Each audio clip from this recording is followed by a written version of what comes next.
I think that's an excellent question. It's one that always comes up. I would say, first of all, there are checks and balances here. In that the zoning commission doesn't take the traffic engineer's analysis verbatim. They don't take that as gospel. What they do is they do, though, expect the Department of Transportation to provide the expert analysis of the applicant's traffic consultant. So the zoning commission will probably spend more time with the DDOT analysis of the study than they would on the study itself. But you do remember these are professional engineering companies. They also have their own standards and requirements that they feel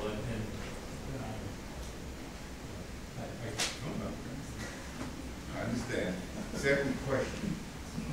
With the amenities package, let's say a development goes forward, how do we hold the developer accountable post-approval of the project? Is that in the hands of community groups, the ANC, the zoning commission? Who is the sheriff? Typically, another good question. Typically, the sheriff is DCRA, because DCRA is the agency that issues building permits, occupancy permits, everything they need to actually build the application goes through DCRA. And usually the order, the final approval from the zoning commission, will establish that the amenities have to be provided by some benchmark. An amenity may have to be provided before a building permit is issued, or an amenity may have to be provided before an occupancy permit is issued, but it's usually tied to some aspect of building or using the building that the applicant wants to do. So I would say mostly DCRA, although there is a role for the Office of Zoning in that sheriff name as well. They work together and make sure it's enforced. Just to follow up on that question, if in fact employment, let's say, was an amenity that had been proffered by the developer, who in that case, the Office of Employment, who would be looking at this? They normally proffer, the normal case of what happens through PUD is they offer intervening entering into some more standard employment agreements with DOES. And then you're correct. In that case, it would be DOES who would be enforcing. Last question.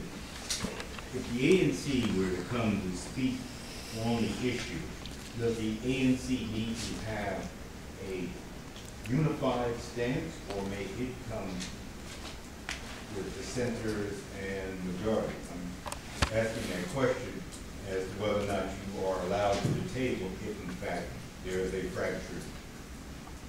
The ANC is allowed and welcome at the table.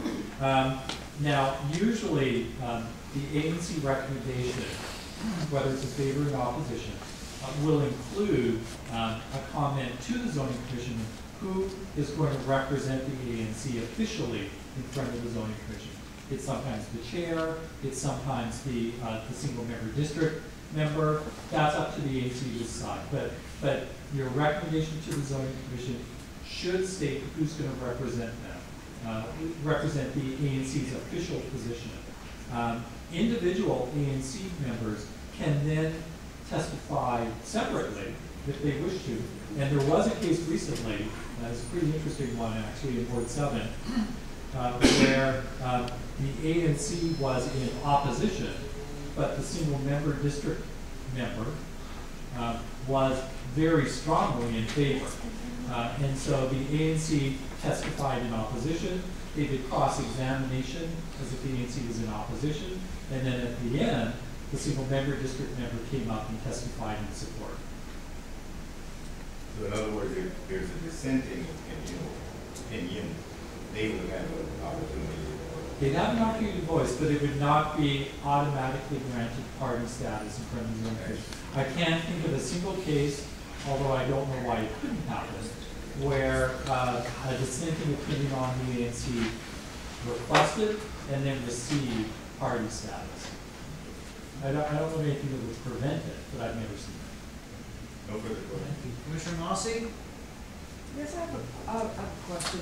We were talking about the application, and this period you reviewed the application that was submitted at the end of July. The issue of possible errors or information missing and some corrections, obviously, if it's egregious, as you mentioned, they're sent home. But is there an opportunity for the developer to make corrections at this time until the 14th of November? Or you know, if you have some questions and they've made a mistake, they admitted they made a mistake, what happens? Do they not get to say anything until the day of the hearing, or you find some things that maybe you thought they could provide? How does that work? It can happen in a couple of ways. Once an application is filed, it can be supplemented by the applicant. In other words, they can file additional information to the Office of Zoning to add to their own record. In some cases, it can be done through the Office of Planning Report. It's not really the best way because we're not the advocate for the applicant any more than we're the advocate for the ANC company. So it's not the best way to do it, but it can happen that way. And if it's just a small issue, like, for example, the applicant has clarified that there will be street trees, on street X.